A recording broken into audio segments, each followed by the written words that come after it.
So now, the lap counter is confirmed. The 5 red lights are coming through. We're ready to race.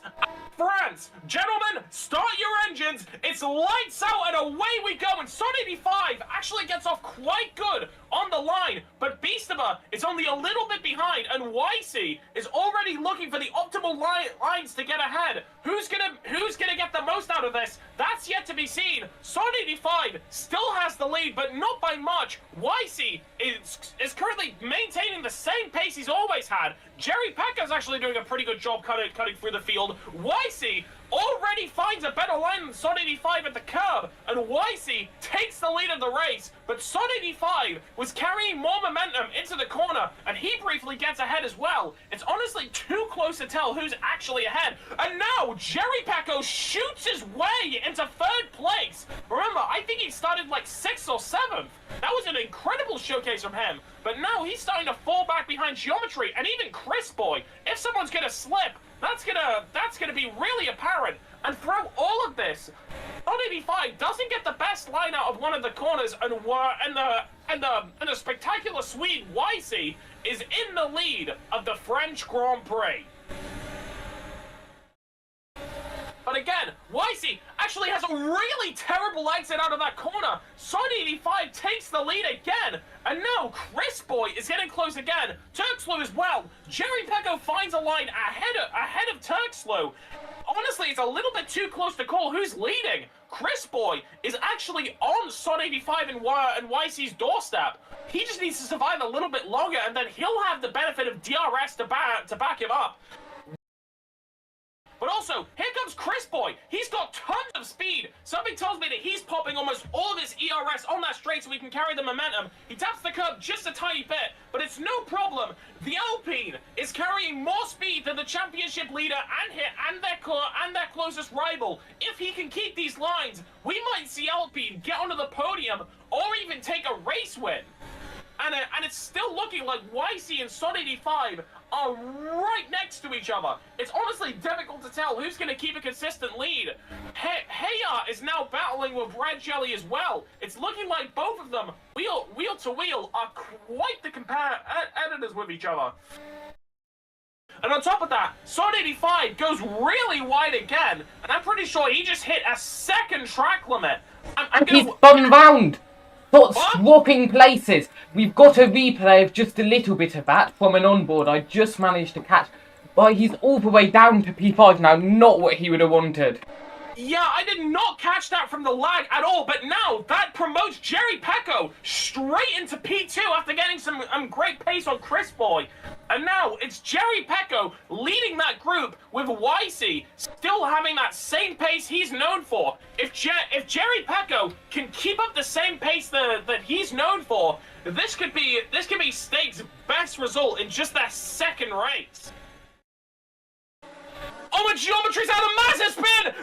Geometry hits the wall! He now has a lot of places to recover! Missing front wing. Incident now! He's going to be forced to pit now. Okay, can I speak? This is looking really bad for Geometry. If he can't make up these positions, then his contract with Ferrari might even be in question. He's in P10 now. No, P11! Okay, Son actually takes a much cleaner line than Jerry Pecco, who slightly taps the curb on his entry.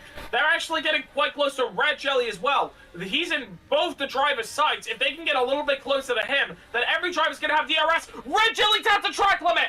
Red Jelly now falls behind both of the other drivers as Jerry Pecco is promoted to P2. But how long is that going to last considering how fast Son 85 is going? Son gets a way better line than Jerry Pecco, gives him a cheery little wave. And again, I'm not entirely sure if there's too much more that Jerry Pecco could do, but he isn't even able to open DRS. If Jerry Pecco wants to get that position back from Son 85, he's going to need pure racecraft to bring it back. No, not quite. He's going to try and carry this compound for as long as it can go, as it's still a really close battle between Son 85 and Jerry. Jerry Pecco slips! Oh, and Jerry Pecco taps the wall! He could have recovered, but he lost his DNF. momentum. And now, Jerry Pecco is out of the race. That's the last thing that Sauber wanted, considering the pace that Jerry has been shown to have. And Jerry, after all of that, can only say in chat, bruh. I mean, bruh indeed. 12 seconds behind YC. If he can keep second place again, he may still have a chance at the championship. Okay, currently you've just had P4 almost crashing in the exact same place, going left, right, and just regaining back on the track. He's now going to be overtaken by Chris Boy by the looks of it, but let's get a replay. A lot of the drivers aren't necessarily getting the hang of that corner over there.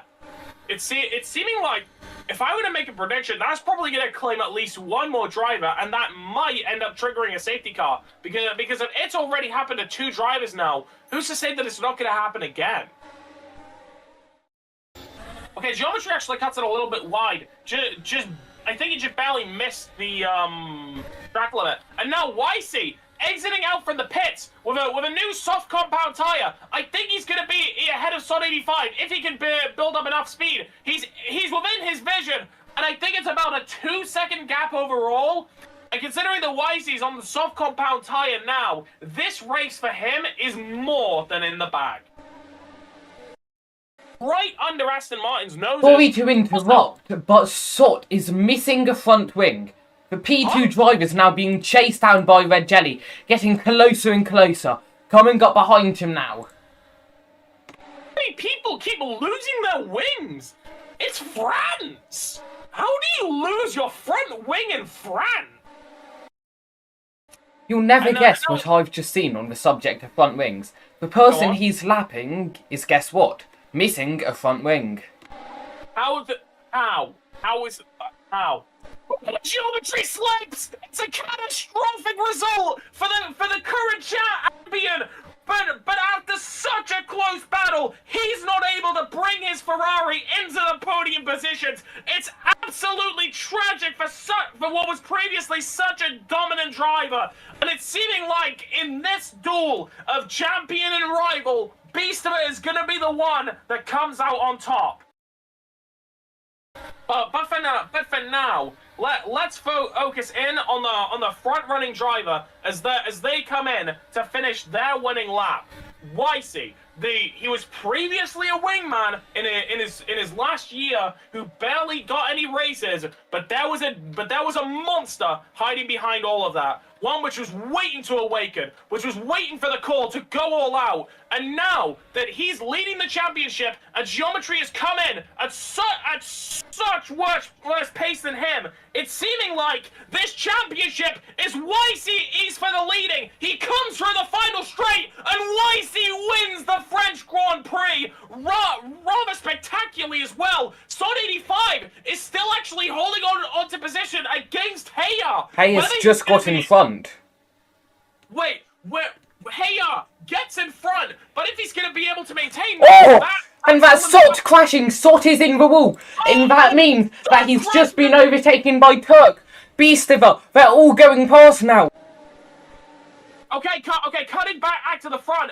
Red Jelly takes a comfortable P2, and after such a close fight with his teammate, Heya brings it into the podium positions. Turks and Beastiver side by side.